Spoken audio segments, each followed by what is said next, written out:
ಸಿಂಹರಾಶಿ ಈ ದಿವಸ ಕೇವಲ ನಕಾರಾತ್ಮಕವಾದಂತಹ ಚಿಂತನೆಗಳು, ಬೇಡದೇ ಇರತಕ್ಕಂತಹ ಆಲೋಚನೆಗಳು, ಕೈಲಿ ಆಗದೇ ಇರತಕ್ಕಂತಹ ಕೆಲವು ಯೋಜನೆಗಳು ಮನಸ್ಸಿಗೆ ಬರುತ್ತೆ.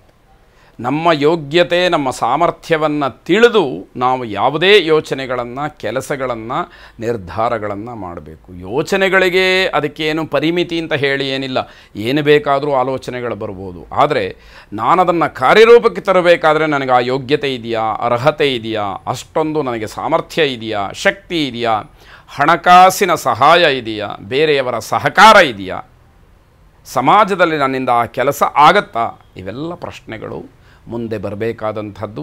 ಅದೆಲ್ಲವನ್ನು ಅರಿತು ನಿರ್ಧಾರವನ್ನು ಮಾಡಬೇಕಾದಂಥದ್ದಾಗತ್ತೆ. ಸಂಬಂಧಿಕರು, ಸ್ನೇಹಿತರು ಯಾವುದೋ ಒಂದು ದೊಡ್ಡ ಆತಂಕಕ್ಕೆ ಒಳಗಾಗಬಹುದು, ಅಲ್ಲೂ ಕೂಡ ನಿಮ್ಮ ಪಾತ್ರ ಇರುತ್ತೆ. ಅವರಿಗೇನಾದರೂ ಸಹಾಯ ಮಾಡಬೇಕು ಅನ್ನುವಂಥದ್ದು, ಅದನ್ನು ಗಮನಿಸ್ಕೊಳ್ಬೇಕು. ಇಡೀ ದಿವಸವನ್ನು ತುಂಬ ತಾಳ್ಮೆಯಿಂದ ಕಳೀಬೇಕಾಗತ್ತೆ. ಯಾಕೆ ಅಂತಂದರೆ ಸಮಯ ಹೇಗೆ ವ್ಯರ್ಥವಾಗುತ್ತೆ ಅಥವಾ ಹೇಗೆ ಕಳೆದು ಹೋಗುತ್ತೆ ಎನ್ನುವಂಥದ್ದೇ ಗೊತ್ತಾಗೋದಿಲ್ಲ. ಮಾಡಬೇಕಾದಂತಹ ಕೆಲಸಗಳು ತುಂಬ ಜವಾಬ್ದಾರಿಯಿಂದ ಕೆಲವು ನಿರ್ಣಯಗಳನ್ನು ಮಾಡಬೇಕಾದಂಥದ್ದಿರುತ್ತೆ. ಆದರೆ ಸಮಯ ಕಳೆದ ಹಾಗೆ ಅವೆಲ್ಲ ವ್ಯತಿರಿಕ್ತವಾಗ್ತಕ್ಕಂಥದ್ದಾಗಬಹುದು. ದಾಂಪತ್ಯದಲ್ಲಿ ವೈಮನಸ್ಯ ಬರದೇ ಇರುವ ಹಾಗೆ ನೋಡಿಕೊಳ್ಬೇಕು. ತುಂಬ ಸೌಮನಸ್ಯವಾಗಿ ನಡ್ಕೊಳ್ಬೇಕಾದಂಥದ್ದು. ಹಣದ ವಿಚಾರದಲ್ಲಿ ಭಿನ್ನಾಭಿಪ್ರಾಯ ಬರುತ್ತೆ, ಆದರೂ ಕೂಡ ಅದನ್ನು ಸಮರ್ಥವಾಗಿ ನಿಭಾಯಿಸಬೇಕಾಗತ್ತೆ.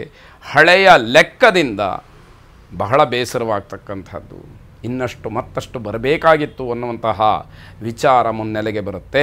ಅಷ್ಟಲಕ್ಷ್ಮಿಯರನ್ನು ಪ್ರಾರ್ಥನೆ ಮಾಡಿ ಶುಭವಾಗಿ. ಕನ್ಯಾ ರಾಶಿ ಇಡೀ ದಿನ ಚೆನ್ನಾಗಿದೆ ಅಂತ ಹೇಳಿ ಅನ್ನುವ ಅನುಭವ ನಿಮಗೆ ಆಗಬಹುದು. ಆದರೆ ಸಾಯಂಕಾಲದ ಹೊತ್ತಿಗೆ ಏನೋ ಅದೃಷ್ಟ ವಿರುದ್ಧವಾಗಿ ನನಗೆ ಪರಿಣಮಿಸ್ತು ಅನ್ನುವಂಥದ್ದು. ಬೆಳಗ್ಗೆಯಿಂದ ಸಾಯಂಕಾಲದವರೆಗೆ ಯಾವುದೋ ಲಾಭ ಬರ್ಬೋದು, ಇಲ್ಲ ಯಾವುದೋ ವಸ್ತು ಸಿಕ್ಬೋದು ಅಂತಕ್ಕಂತಹ ಒಂದು ಅತ್ಯುತ್ಸಾಹ, ಅತ್ಯಾಸೆಯಲ್ಲಿ ಇರ್ತೀರಿ. ಆದರೆ ಸಾಯಂಕಾಲದ ಹೊತ್ತಿಗೆ ಅದೆಲ್ಲ ಬೇಸರಕ್ಕೆ ಕಾರಣವಾಗುತ್ತೆ. ಪ್ರೇಮಿಗಳಿಗೆ ತುಂಬ ಅಡ್ಡಿಯಾಗ್ತಕ್ಕಂತಹ ದಿವಸವಾಗುತ್ತೆ. ಅನೇಕ ಸಮಸ್ಯೆಗಳನ್ನು ಎದುರಿಸಬೇಕಾಗತ್ತೆ. ಅವೆಲ್ಲ ಸ್ವಯಂಕೃತ ಅಪರಾಧಗಳು, ನೀವೇ ಮಾಡ್ಕೊಳ್ತಕ್ಕಂತಹ ತಪ್ಪು. ಸುಮ್ಮನೆ ನೆಮ್ಮದಿಯಾಗಿ ಇದ್ದರೆ ಏನೂ ಕೂಡ ಆಗುವಂಥದ್ದಿರೋದಿಲ್ಲ. ಆದರೆ ಏನೋ ಒಂದು ನನ್ನ ಶಕ್ತಿಯನ್ನು, ಯುಕ್ತಿಯನ್ನು, ಬುದ್ಧಿಯನ್ನು ತೋರಿಸ್ತೀನಿ ಅಂತ ಹೇಳಿ ಮುಂದುವರ್ಕೊಂಡು ಹೋಗ್ತಕ್ಕಂಥದ್ದು ಆಪತ್ತನ್ನು ತರುವಂಥದ್ದಾಗತ್ತೆ. ಕಾರ್ಯಕ್ಷೇತ್ರದಲ್ಲಿ ಸಿಹಿ ಸುದ್ದಿ ಇದೆ, ಅನುಭವಿಸುವಂತಹ ಯೋಗ ಇಲ್ಲ. ಹಾಗಾದರೆ ನೀವೇ ಮಾಡಿಕೊಂಡಂತಹ ತಪ್ಪಿನಿಂದ ಇವೆಲ್ಲ ಪರಿಣಮಿಸುತ್ತೆ ಎನ್ನುವಂಥದ್ದು. ಆರ್ಥಿಕವಾದಂತಹ ಸ್ಥಿತಿ, ಬಂಧುಗಳ ವಿಶ್ವಾಸ ಎಲ್ಲವೂ ಕೂಡ ನೀವು ಅಂದುಕೊಂಡ ಹಾಗೆ ಆಗಿಬಿಟ್ರೆ ನಿಮ್ಮನ್ನು ಯಾರೂ ಕೂಡ ಹಿಡಿಲಿಕ್ಕೆ ಆಗದೇ ಇರುವಂಥದ್ದು. ಇದಕ್ಕೆಲ್ಲ ಒಂದು ಕಡಿವಾಣ ಅಂತ ಹೇಳಿ ಆಗುವಂಥದ್ದಾಗತ್ತೆ. ಕುಟುಂಬದಲ್ಲಿ ನಂಬಿಕೆಯನ್ನು ಕಡಿಮೆ ಮಾಡ್ಕೊಳ್ತೀರಿ, ನಿಮಗೂ ನಂಬಿಕೆ ಇರೋದಿಲ್ಲ, ಕುಟುಂಬ ಸದಸ್ಯರಿಗೂ ಕೂಡ ನಿಮ್ಮ ಬಗ್ಗೆ ನಂಬಿಕೆ ಇಲ್ಲದೆ ಇರುವ ಹಾಗೆ ಮಾಡ್ಕೊಳ್ತೀರಿ ಅಂತಕ್ಕಂಥದ್ದು. ಅಲ್ಪ ಸ್ವಲ್ಪ ಕೂಡಿಟ್ಟಿದ್ದಂತಹ ಹಣ ಔಷಧಿಗೋಸ್ಕರವಾಗಿ ಖರ್ಚಾಗತ್ತೆ. ಅಲ್ಲಿಗೆ ಆರೋಗ್ಯದ ಸ್ಥಿತಿ ಹೇಗಿದೆ ಅನ್ನುವಂಥದ್ದು. ಕುಬೇರನನ್ನು ಪ್ರಾರ್ಥನೆ ಮಾಡಿ ಶುಭವಾಗಿ. ತುಲಾರಾಶಿ ಮಾತೆಯರಿಗೆ ಆರೋಗ್ಯದ ಸಮಸ್ಯೆ ತುಂಬ ಕಾಡುವಂತಹ ದಿವಸವಾಗಬಹುದು. ನಿಮ್ಮ ಸಹಾಯಕ್ಕೆ ಯಾರೂ ಕೂಡ ಆಗೋದಿಲ್ಲ ಅನ್ನುವಂತಹ ಮನೋಭಾವನೆ, ಅನ್ನುವಂತಹ ಬೇಸರ ನಿಮಗೆ ಆಗತ್ತೆ. ನಾನು ಹಲವಾರು ಜನಕ್ಕೆ ಸಹಾಯವನ್ನು ಮಾಡಿದ್ದೀನಿ, ಆದರೆ ನಾನು ಕಷ್ಟದಲ್ಲಿದ್ದಾಗ ಯಾರೂ ಕೂಡ ನನ್ನ ಪಾಲಿಗೆ ಇಲ್ಲ ಅನ್ನುವಂತಹ ಭಾವನೆ, ಅನ್ನುವಂತಹ ಮಾತು, ಅನ್ನುವಂತಹ ಬೇಸರ, ನೋವು, ಕಣ್ಣೀರು ಇವೆಲ್ಲವನ್ನು ಈ ದಿವಸ ನೀವು ನೋಡಬೇಕಾಗತ್ತೆ. ಕಷ್ಟಪಟ್ಟು ಮಾಡಿದಂತಹ ಕೆಲಸ, ಹಾಗೆ ಅದರಿಂದ ಬಂದಂತಹ ಸಂಪಾದನೆ, ಇದು ನಿಮ್ಮನ್ನು ಕಾಪಾಡುವಂಥದ್ದು. ಮನಸ್ಸಿಗೆ ಏನೋ ಒಂದು ರೀತಿಯ ಧೈರ್ಯ ಎಲ್ಲೋ ಬರುತ್ತೆ. ಕಾರಣ ಏನು ಅಂತಂದರೆ ಕಷ್ಟಪಟ್ಟು ಕೆಲಸ ಮಾಡಿದ್ದೇನೆ, ಪ್ರಾಮಾಣಿಕವಾಗಿ ದುಡಿದಿದ್ದೇನೆ, ಆ ಹಣ, ಆ ನಿಯತ್ತು ನನ್ನನ್ನು ಕಾಪಾಡ್ತಾ ಇದೆ ಅನ್ನುವಂತಹ ಭಾವನೆ ಏನಿದೆ ಅದು ನಿಮಗೆ ಧೈರ್ಯವನ್ನು ತಂದುಕೊಡ್ತಕ್ಕಂಥದ್ದಾಗುತ್ತೆ. ಕುಟುಂಬದ ಎಲ್ಲ ಸದಸ್ಯರು ಕೂಡ ನಿಮ್ಮಿಂದ ಸಂತೋಷವನ್ನು ಅನುಭವಿಸಿರ್ತಾರೆ, ಅದನ್ನು ಜ್ಞಾಪಿಸ್ಕೊಳ್ಬೇಕು. ನಿಮ್ಮ ಕಷ್ಟ ಬೇರೆಯವರ ಸಂತೋಷಕ್ಕೆ ಕಾರಣವಾಗಿರುತ್ತೆ, ಅದನ್ನು ಮರೆತಾಗ ನಿಮಗೆ ನೋವಾಗುವಂಥದ್ದು ಸಹಜವಾಗಿರುತ್ತೆ. ಧನಾತ್ಮಕವಾದಂತಹ ಚಿಂತನೆಗಳು ನಿಮ್ಮಲ್ಲಿ ಬರಬೇಕು.